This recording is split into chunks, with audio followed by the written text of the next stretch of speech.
folks. I thought I would talk about an interesting topic today.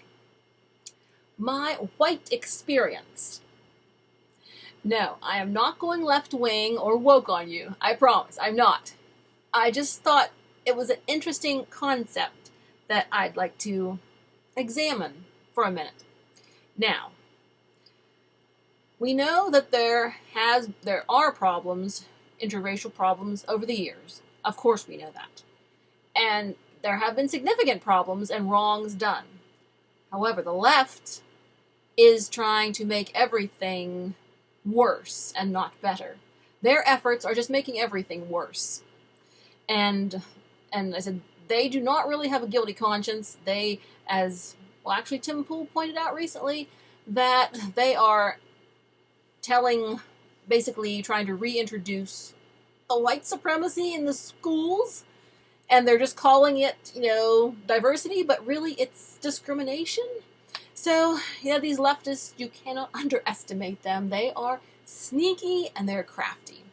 But I said, for positive, we do need to work on, some race relations and interracial problems, but I said the Democrats are going about it in the wrong way, and they have the wrong slant on it, and they're just making everything worse, and like I said, bringing everybody back to a point of, segregation and anger and animosity.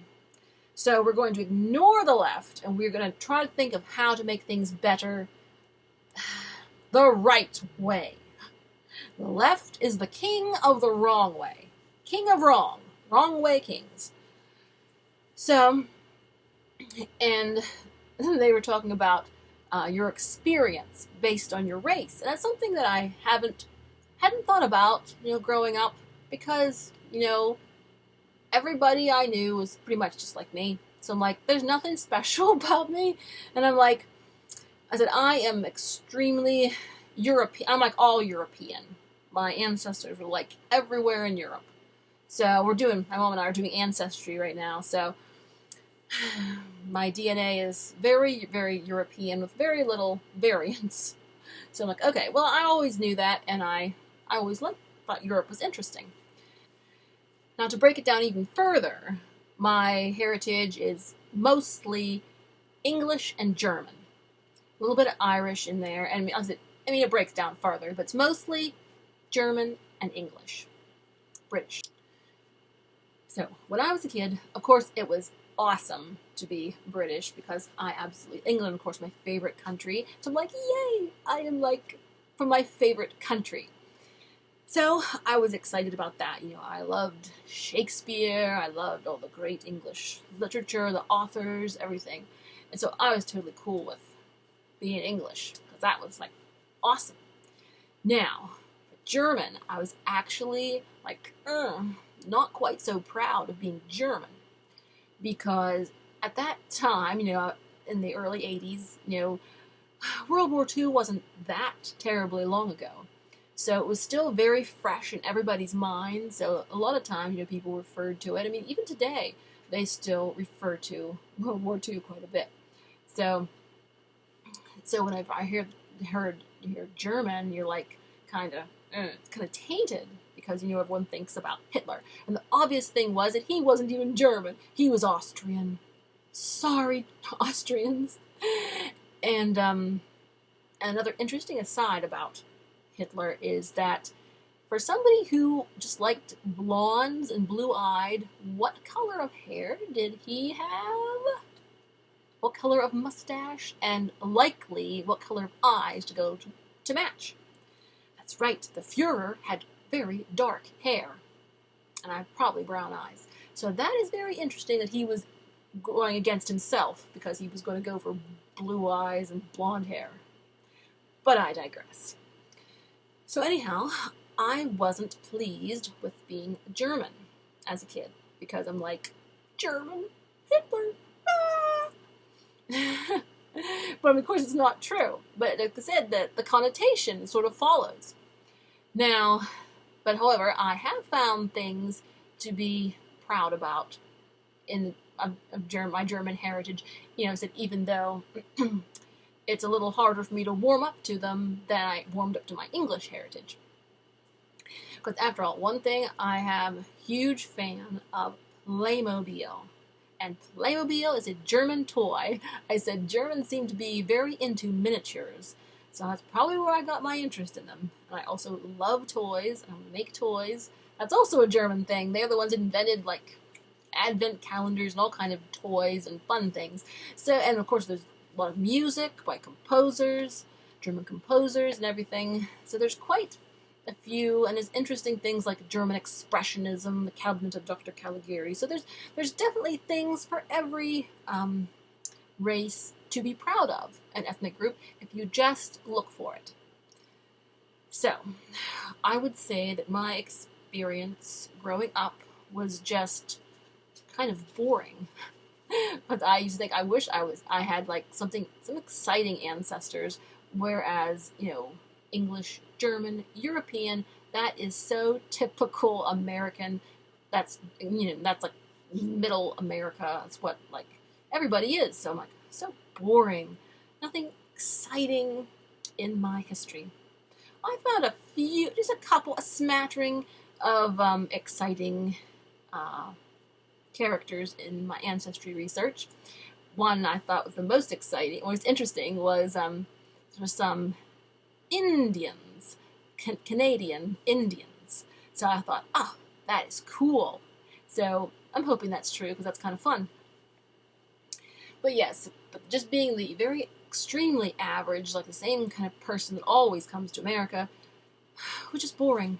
So, my life as a regular white girl was very average. Nothing much going on. So that's a positive thing.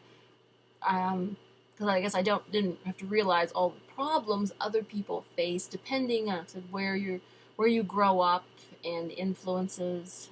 I remember when I was very little, the first time I didn't know children from other races growing up.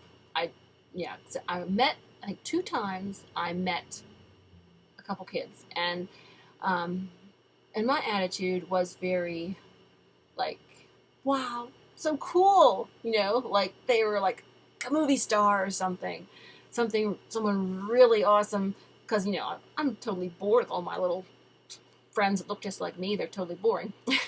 But anyway, 2 times I remember in my childhood.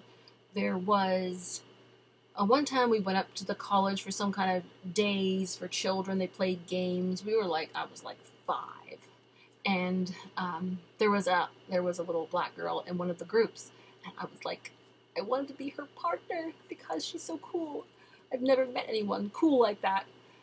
And so that was probably like my first time I ever met someone from another race. And I said, to a kid, it's exciting to meet somebody, because it is, and you don't know anything about, like I said, prejudice or anything, so you don't know there's all kind of differences and problems that have been between peoples over the years. You're like 5 years old, and you're like, oh my, someone so cool to meet. And then the other one, well, actually, I don't know if I didn't meet her. It was a little girl, and my mom taught Bible school, and I was too young to go. And she told us there was a little girl in the class from Korea. And I was like, oh, wow. And so, I named my doll after her. I think her name was Valerie for my birthday. And my mom had some pictures of the kids in her class, and I was like totally impressed. So, to a little unprejudiced child, meeting another child of another race is like meeting a celebrity. And so that was my first experience. And I've always had good experiences when I've met people from other races and countries, and actually I've always been excited to, because I figure they're interesting, they have another story to tell, something that I don't understand, and I would like to see things from their perspective and learn. It represents getting to know someone from someplace else, represents an opportunity to grow and learn. And that I've never witnessed as far as I know, any acts of racism. I went to college with all people from all over the world, and it was fascinating, and we all got along great, and there was no problem. So I said personally, I said obviously being just an average European, average American of European ancestry, I am, felt that my experience was just average and no special problems and not really any special privileges, technically. But of course, being a woman, you get privileges for being a woman, somewhat. But yeah, I said, as I reflect on it, I don't really see I don't see any negative interactions over the years, and just treat everybody with respect, treat everyone with respect, and treat everyone as an equal, and there is no problem. You all get along, and things go well. Now, of course, there are places within America and other places in the world where all does not go well. I was just very fortunate that all the settings that I was in, people that I met and worked with, they were all very non-racist. And the Democrats are seeking to make things worse. Instead of listening to everybody and seeing what their problems are, their concerns, instead of solving problems, Democrats are trying to think of how they can use the misfortunes of others to enrich themselves and empower themselves. How can they self-serve themselves a little bit more at the expense of other people's miseries? So, that is positively something that we cannot allow the left to do. The left, at the left's core, they're just a bunch of white racists. And after all, remember, the Democratic Party was the slave party during the Civil War, and they have not changed a bit. So, I just thought this was an interesting topic to reflect upon. Yeah, I said my experience in life was very average, very blah, non-confrontational, and I got along with everybody. So far, so good. But the left is trying to hurt people, and we need to work harder to combat the insidious wrongdoings of the left. All right, let freedom ring.